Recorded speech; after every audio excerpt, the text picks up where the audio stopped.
Hello and welcome.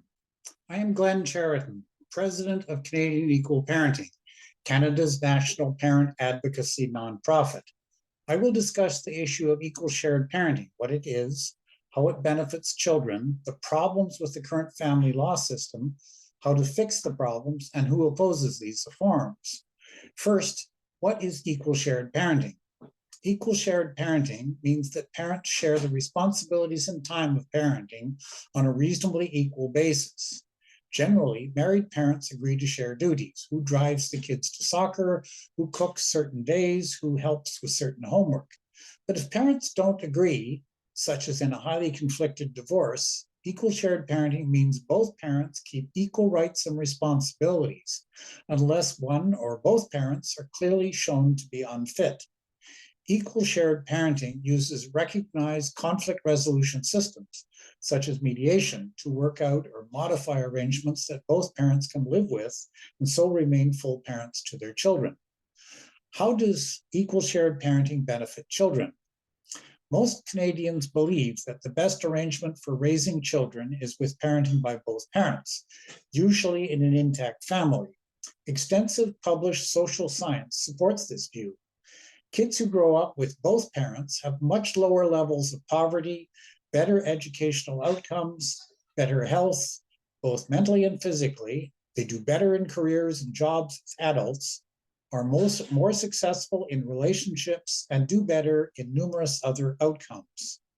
That social science research also shows that children who grow up without a parent are profoundly disadvantaged. The current system harms children. In our society, the loss of a parent mostly means fatherlessness, often caused by divorce. Children of divorce are at increased risk of an array of negative outcomes, from poverty to abuse to suicide.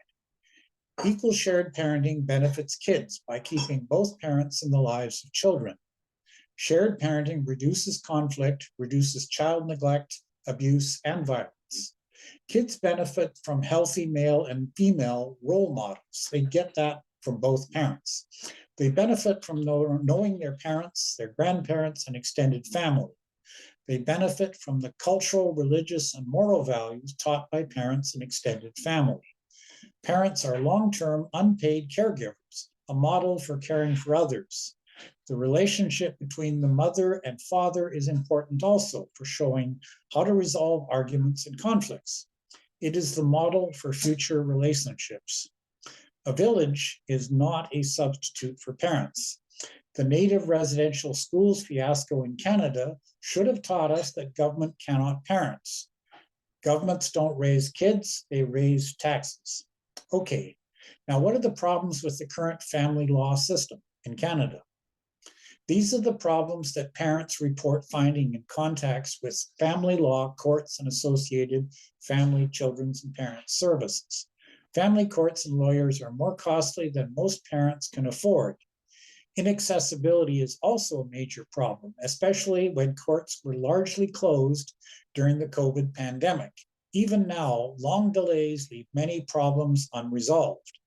Services for parents and children are underfunded and often inaccessible. Many services, particularly in domestic violence, exclude fathers on a sexist and discriminatory basis. Government parent funding is often as sexist and discriminates as well. For example, the Canada Child Benefit, which directs child benefits to any female in the home over the natural male parent. Many parents believe that sex-based services and benefits by governments effectively bias family court decisions and undermine respect for law and justice. These biases disadvantage and harm children. Now let's talk about equality. Both parents need to be equal in rights, to be equally respected, and to fulfill equal responsibilities. While no one pretends that all parents provide exactly the same parenting time to their children or exactly the same financial support, both need equal respect from the law, social services, and in support programs. Equality and respect is the best way to ensure that both parents are kept involved in kids' lives, especially after a separation. So why do parents need support? Well, divorce is the most stressful event that most people ever go through. It is a time when parents are emotionally fragile, yet must make important decisions, though vulnerable and upset. There needs to be an onus on professionals to educate parents and help both parents stay connected to their kids. Sometimes professionals view their jobs as deciding which parent is the best parent, to quote, to exploit the financial or emotional weaknesses of one parent to remove a parent from kids' lives. Parents may need support to get emotionally back in balance, to avoid being exploited by divorce professionals, to understand the divorce process and deal with the effects on their children. So, who opposes equal shared parenting reforms? Two main groups oppose equal shared parenting. Both are vested interests who make money and careers from this dysfunctional family law system. The first are lawyers who exploit separating families for profit. The second group, more ideologically driven, are service providers such as shelter advocates, psychologists, therapists, and various hangers-on experts who often serve only one gender and who advocate for adversarial sole custody solutions. The second group often claims that problems of domestic violence and others can be solved by a form of gender apartheid. Unfortunately, government funds both of the above adversarial groups with your tax dollars. Parents advocating for equal shared parenting get no government funding, only from fellow parents, the enlightened public, and some professionals. What is the movement for equal shared parenting?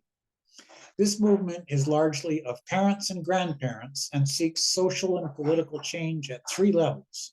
First, reform of family law, court procedures, and practice. Second, non-adversarial support for parents, particularly those suffering separation or divorce. Three, education of the public and parents on why both kids need both parents and why equal shared parenting is good for kids, parents, and society.